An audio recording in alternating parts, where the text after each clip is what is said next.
સામાન્ય રીતે આપણે શું માનીએ છીએ કે જીવનમાં આગળ વધવા માટે, સફળ થવા માટે ઊંચો આઈક્યુ હોવો એટલે કે બુદ્ધિશાળી હોવું, બસ એ જ બધું છે. પણ શું આ વાત ખરેખર સાચી છે? શું સફળતાનો બધો જ આધાર ફક્ત પુસ્તકીય જ્ઞાન પર છે? ચાલો આજે આ સ્ત્રોત સામગ્રીના આધારે આ જૂની માન્યતાને જરા ઊંડાણપૂર્વક તપાસીએ. વાહ, આ એક વાક્ય આખી વાતને એક નવા જ દૃષ્ટિકોણથી રજૂ કરે છે, ખરું ને? એ આપણને વિચારવા પર મજબૂર કરે છે. તો આજે આપણે એ જ શક્તિશાળી પરિબળ એટલે કે EQ ઇમોશનલ કોશન્ટની દુનિયામાં ઊંડા ઉતરીશું અને જાણીશું કે સફળતા માટે આ અસલી ગેમ ચેન્જર કેમ છે. તો આ બે પ્રકારની બુદ્ધિ વચ્ચે મૂળભૂત તફાવત છે શું? ચાલો આને આ રીતે સમજીએ. આઈક્યુ એટલે તર્ક અને તથ્યોની દુનિયા, ગણિતના અઘરા દાખલા ઉકેલવા, જ્યારે EQ એ છે લાગણીઓ અને લોકોના જટિલ વિશ્વમાં રસ્તો શોધવાની કળા. એક મગજની કસરત છે તો બીજી દિલની સમજ. ચાલો આમાં જરા વધુ ઊંડા ઉતરીએ. જો EQ આટલું બધું મહત્વનું છે તો એને બરાબર સમજવું પણ એટલું જ જરૂરી છે. આખરે ભાવનાત્મક રીતે બુદ્ધિશાળી હોવાનો મતલબ શું થાય છે? એકદમ સરળ શબ્દોમાં કહીએ તો સાંવેગિક બુદ્ધિ એ આપણી ભાવનાત્મક દુનિયા માટેનો એક GPS છે. એ આપણને આપણી પોતાની લાગણીઓ અને આપણી આસપાસના લોકોની લાગણીઓના મહાસાગરમાં સાચી દિશા બતાવવાનું કામ કરે છે. અને હા, આ કોઈ નવું વિચાર નથી. એની શરૂઆત છેક 1990માં થઈ હતી, પણ 1995માં ડેનિયલ ગોલમેનના એક પુસ્તકે એને આખી દુનિયામાં ચર્ચાનો વિષય બનાવી દીધો.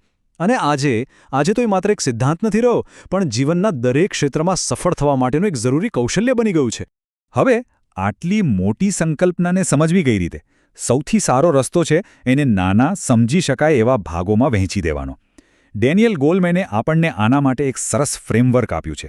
5 મુખ્ય ઘટકો, જેને આપણે સાંવેગિક બુદ્ધિના આધારસ્તંભ કહી શકીએ. ચાલો એક પછી એક એને જોઈએ. તો આ છે એ 5 આધારસ્તંભ: સ્વજાગૃતિ, સ્વનિયંત્રણ, સ્વપ્રેરણા, સમાનુભૂતિ અને સામાજિક કૌશલ્યો. એમને 5 અલગ અલગ નહીં, પણ એકબીજા સાથે જોડાયેલા કૌશલ્યો તરીકે વિચારો. દરેક એકબીજા પર આધાર રાખે છે. ચાલો હવે દરેકમાં થોડું ઊંડાણપૂર્વક ડોક્યું કરીએ. પહેલો અને સૌથી અગત્યનો સ્તંભ છે સ્વજાગૃતિ. મતલબ કે પોતાની જાતને ઊંડાણથી ઓળખવી. આપણને શું ગમે છે, શું નથી ગમતું, કઈ વાત પર ગુસ્સો આવે છે, આ બધી બાબતો વિશે એકદમ સ્પષ્ટ હોવું, એ જ પહેલું પગથિયું છે. શું આપણે ખરેખર આપણી જાતને આટલી સારી રીતે ઓળખીએ છીએ? બીજો સ્તંભ છે સ્વનિયંત્રણ. અહીંયા સૌથી રસપ્રદ વાત છે પ્રતિક્રિયા અને પ્રતિભાવ વચ્ચેનો તફાવત. આવેશમાં આવીને તરત જ કંઈક કરી દેવું એ પ્રતિક્રિયા છે, પણ થોભીને, વિચારીને, શાંતિથી જવાબ આપવો એ પ્રતિભાવ છે. ગુસ્સામાં બૂમ તો કોઈ પણ પાડી શકે, પણ ગુસ્સાને કાબૂમાં રાખીને, વિચારીને જવાબ આપવાની ક્ષમતા જ ઊંચા EQની નિશાની છે. ત્રીજો સ્તંભ છે સ્વપ્રેરણા.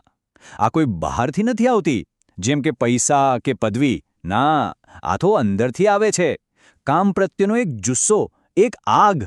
આ એ જ શક્તિ છે જે નિષ્ફળતા અને પડકારો વચ્ચે પણ આપણને હારવા નથી દેતી અને આગળ વધવા માટે પ્રેરણા આપે છે. ચોથો સ્તંભ સમાનુભૂતિ. આનો અર્થ છે બીજાના દૃષ્ટિકોણને સમજવાની ક્ષમતા. કોઈના માટે ખાલી દયા બતાવવી એ અલગ વાત છે, પણ એમની જગ્યાએ પોતાની જાતને મૂકીને એ જે અનુભવી રહ્યા છે એને ખરેખર અનુભવવાનો પ્રયત્ન કરવો, એ છે સમાનુભૂતિ. અને જુઓ, આ સ્લાઇડ એ જ તફાવતને કેટલી સરસ રીતે સ્પષ્ટ કરે છે. સહાનુભૂતિ એટલે દૂર ઊભા રહીને કહેવું કે મને તમારા માટે દુઃખ છે, જ્યારે સમાનુભૂતિ એટલે એમની સાથે ઊભા રહીને કહેવું કે હું તમારી પીડાને સમજું છું. અને છેલ્લે 5મો સ્તંભ છે સામાજિક કૌશલ્યો. અહીંયા પહેલા 4 સ્તંભ ભેગા થાય છે. આપણે જે કંઈ પણ આપણી ભાવનાઓ વિશે શીખ્યા એની વ્યવહારમાં મૂકવાની આ જગ્યા છે. સારા સંબંધો બનાવવા, લોકોને પ્રેરણા આપવી અને કોઈપણ વિવાદને સારી રીતે ઉકેલવો, આ બધા માટે પહેલા 4 આધારસ્તંભો મજબૂત હોવા જરૂરી છે. સારું, આ બધી સૈદ્ધાંતિક વાતો સાંભળવામાં બહુ સારી લાગે છે, પણ વાસ્તવિક દુનિયામાં શું? ખાસ કરીને જ્યારે કોઈ ઉચ્ચ દબાણવાળી નોકરીમાં હોય, જેમ કે વહીવટી ભૂમિકામાં, ત્યારે આ બધું કેવી રીતે કામ કરે છે? ચાલો કેટલાક વાસ્તવિક ઉદાહરણો જોઈએ. કલ્પના કરો કે તમારે કોઈના વિરુદ્ધ કડક શિસ્તભંગના પગલાં લેવાના છે. આવી પરિસ્થિતિમાં આપણી અંગત લાગણીઓ કે ગુસ્સો નિર્ણય પર હાવી થઈ જાય એવું બની શકે છે. તો સાચો રસ્તો શું છે? જુઓ, અહીં જ EI કામે લાગે છે. સ્વજાગૃતિ આપણને આપણા પૂર્વગ્રહોને ઓળખવામાં મદદ કરે છે અને સ્વનિયંત્રણ આપણને આવેશમાં આવ્યા વિના માત્ર તથ્યોના આધારે નિષ્પક્ષ નિર્ણય લેવામાં મદદ કરે છે. હવે આ એક બીજી સામાન્ય પરિસ્થિતિ. તમારા પર ચારે બાજુથી દબાણ છે અને લોકો ગુસ્સામાં છે. આવી સ્થિતિમાં સામાન્ય રીતે શું થાય?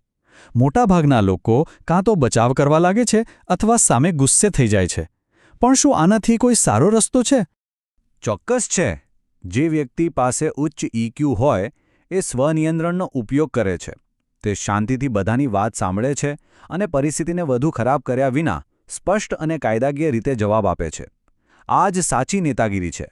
અને આ છેલ્લી પરિસ્થિતિ, જ્યારે પણ કોઈ નવો ફેરફાર આવે ત્યારે લોકોમાં ડર અને વિરોધ થવો સ્વાભાવિક છે. હુકમ આપીને કામ કરાવી લેવું એ કદાચ સહેલું લાગે, પણ શું એ લાંબા ગાળે ફાયદાકારક છે?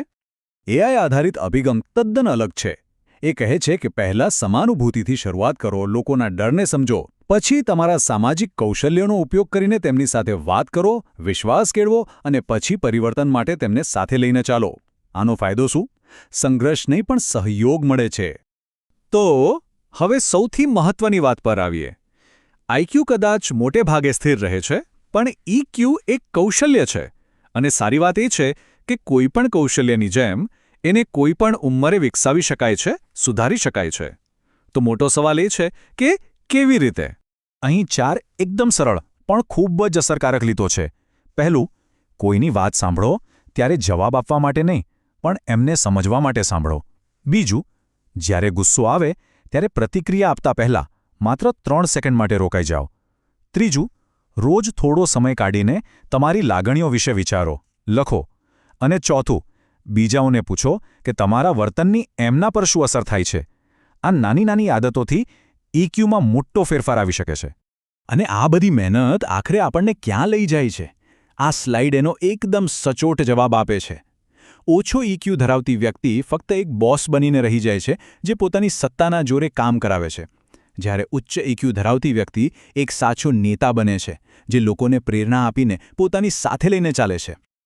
તો અંતે આ બધી ચર્ચા આ એક સવાલ પર આવીને અટકે છે. આપણા કામમાં, આપણા સંબંધોમાં અને આપણા જીવનમાં આપણે કઈ ભૂમિકા ભજવી રહ્યા છીએ? એક બોસની કે પછી એક સાચા નેતાની? જવાબ આપણી સાંવેગિક બુદ્ધિમાં જ છુપાયેલો છે.